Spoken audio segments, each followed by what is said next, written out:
Okay. Hi. Hey everyone. I'm with Peter now. So we're sitting here in San Francisco. It's really good that he's available today. We're able to catch up with him. So since his journey, graduating from UNSW and coming here to San Francisco, working in the Valley. So yeah, Peter, could you just give us a little rundown on what you've been up to since graduating and what brought you here?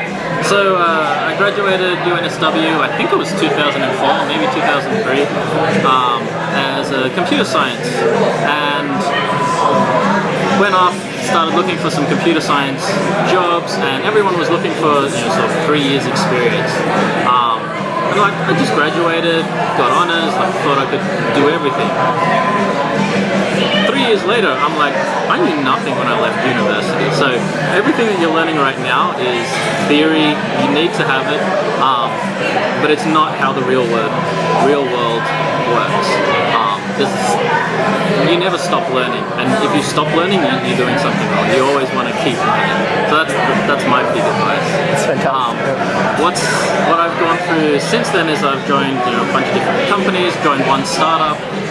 That startup, the founder came over and raised $6 million funding. We moved the company over, and that has, as a kid, I'd always read about the legend of Silicon Valley. So when the chance came to come over here, go for it, let's do it.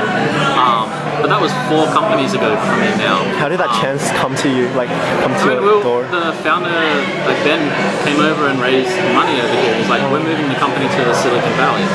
So why would I not come? And ever since you've just stayed here doing different startups. So I got an E3 visa, did that for the first company, did that for the second company, and then was fortunate enough to win the green card lottery. So that's another thing, you always want to be applying for that. Because you never know when you can win that. And then, being a software engineer in Silicon Valley, I have so many opportunities available. And now I've started my own company called Answers for AWS, specializing in helping people get onto Amazon Web Services the right way. And that's been consulting for the last little bit, but it's going to go into a software company because that's what I'm interested in. And this is sort of just the beginning for me. It's fantastic. And so what have you learned? Well, I guess what's the biggest lesson that you've kind of experienced, reflecting back on your years since UNSW?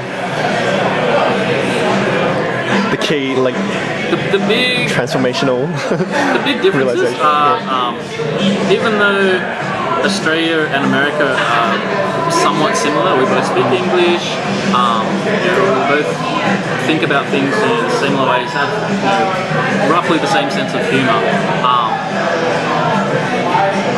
Everything is different when you get over here.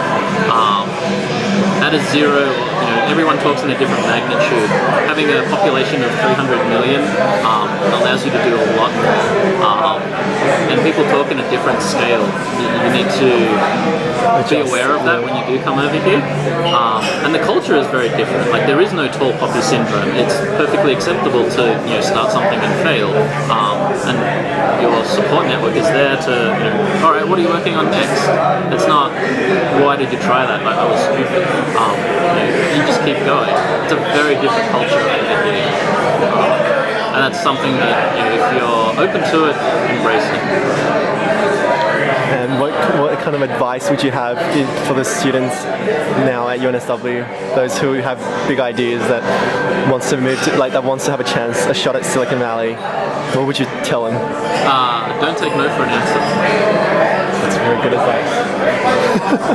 Any final words? That's it.